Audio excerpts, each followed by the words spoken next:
Masa demokrasi terpimpin tahun 1959 sampai 1965.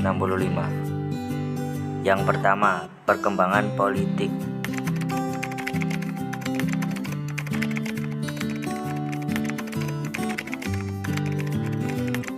Kondisi politik yang tidak stabil karena hanya mementingkan kelompok atau individu masing-masing membuat Presiden Soekarno geram. Presiden kemudian perlu melakukan tindakan-tindakan tertentu agar menstabilkan kondisi politik Indonesia. Gagasan Presiden Soekarno tersebut disebut juga demokrasi terpimpin.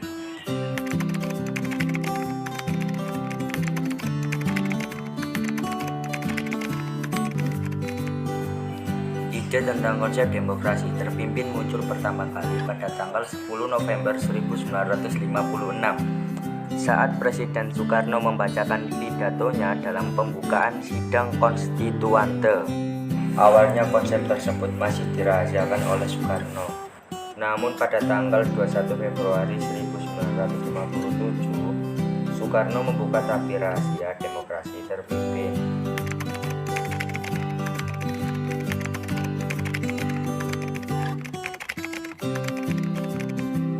Guna menopang tentang gagasan demokrasi terpimpin, maka Presiden Soekarno mengeluarkan penetapan Presiden nomor 2 tahun 1959 tentang pembentukan Majelis Permusyawaratan Rakyat Sementara atau MPRS yang anggota-anggotanya ditunjukkan dan diangkat oleh Presiden sendiri.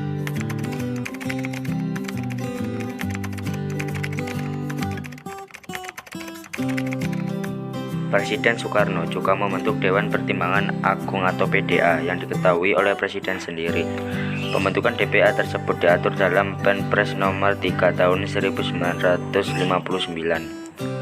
Adapun anggota DPR masih menggunakan hasil pemilu 1955 dan harus menyetujui segala perombakan yang dilakukan oleh Presiden hingga membentuk format DPR baru.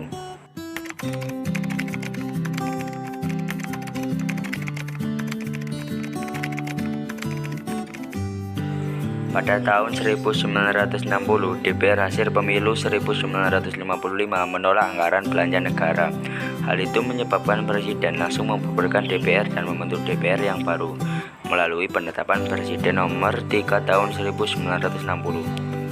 Presiden menyatakan bahwa DPR hasil pemilu 1955 dibubarkan pada tanggal 24 Juni 1959. Presiden Soekarno berhasil menyusun format anggota DPR baru yang kemudian diberi nama Dewan Perwakilan Rakyat Gotong Royong atau DPRGR.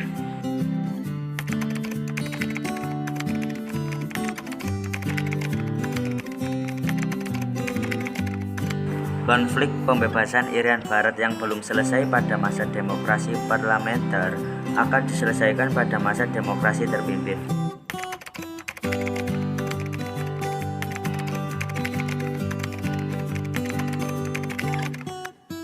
Pada tanggal 14 Desember 1961, Depertan atau Departemen Pertahanan membentuk Komando Tertinggi Pembebasan Irian Barat atau Kotipomirbar.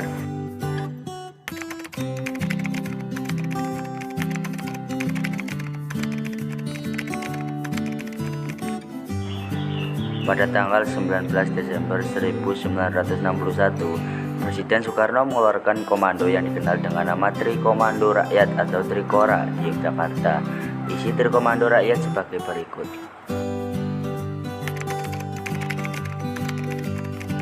Berikut ini adalah isi dari Trikomando Rakyat.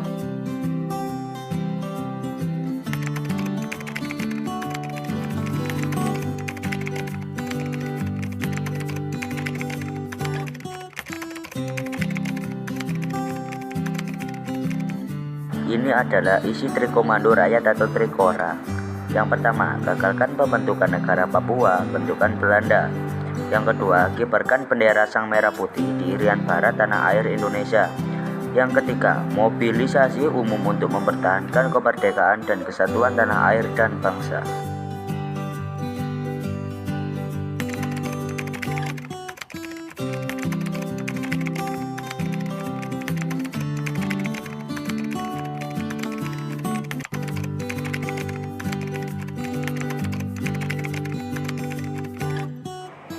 Dan pada tanggal 2 Januari 1962, Indonesia membentuk Komando Mandala Pembebasan Irian Barat yang merupakan tindak lanjut dari kebijakan Trikora. Komando Mandala ini bermarkas di Makassar. Soekarno menunjukkan Maijen Soeharto sebagai Panglima. Ada 3 tahapan dalam menjalankan Komando Mandala, yakni sebagai berikut.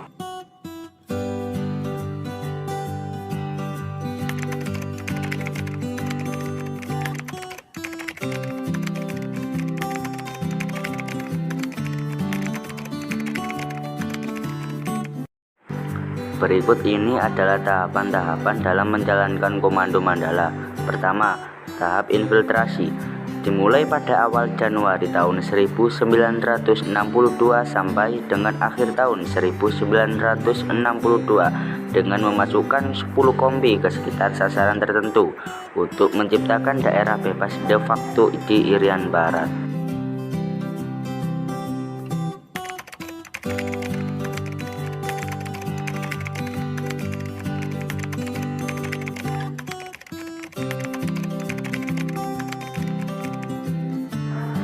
Dan berikut ini adalah nama-nama operasi yang dilaksanakan.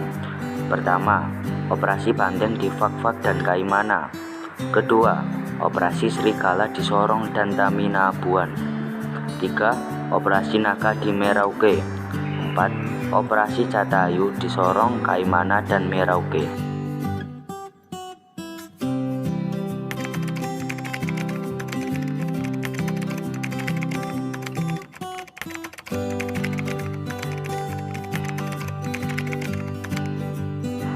Berikut ini adalah tahapan yang kedua, yaitu tahap eksploitasi. Tahap ini dimulai awal tahun 1963. Tujuan untuk mengadakan serangan terbuka terhadap induk militer lawan dan menduduki semua pos pertahanan musuh yang penting.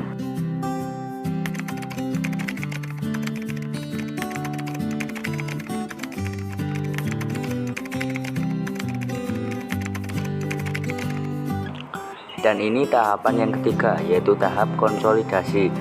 Dilaksanakan pada tanggal 1 Juni 1964 dengan menegakkan kekuasaan Republik Indonesia secara mutlak di seluruh Irian Barat atas kegiatan konfrontasi militer Indonesia.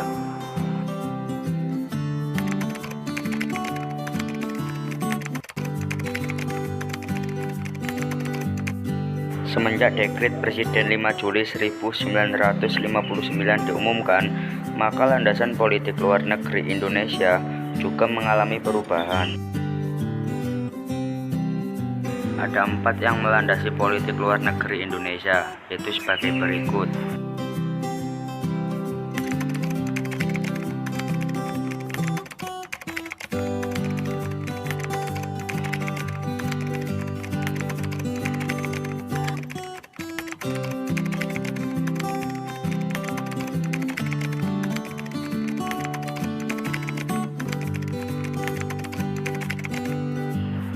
Yang ke-1 yaitu Undang-Undang Dasar 1945.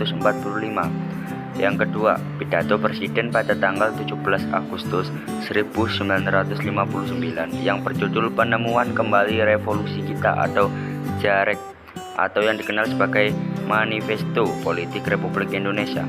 Yang ketiga, pidato amanat Presiden tanggal 17 Agustus 1965 yang terkenal dengan Jalannya Revolusi Kita, yang kemudian dijadikan sebagai pedoman pelaksanaan Manifesto Politik Republik Indonesia. Dan yang keempat adalah pidato Presiden tanggal 30 September 1960 di PBB, To Build World New atau Membangun Dunia Kembali, yang kemudian dijadikan sebagai pedoman pelaksanaan Manifesto Politik Republik Indonesia.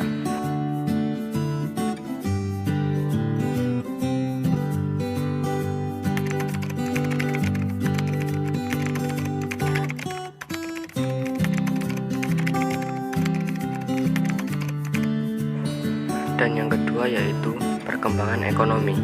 Pada masa demokrasi terpimpin, keadaan ekonomi dan keuangan Indonesia mengalami masa suram.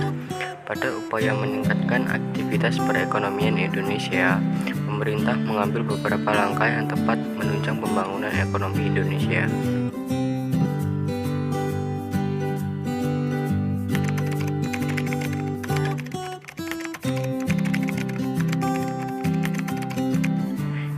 adalah langkah menunjang pembangunan ekonomi Indonesia.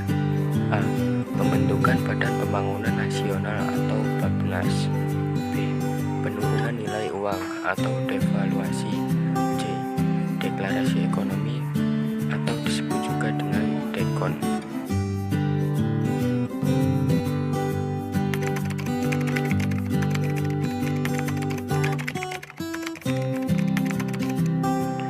Dan ini yang terakhir yaitu nomor 3. Kehidupan masyarakat Indonesia.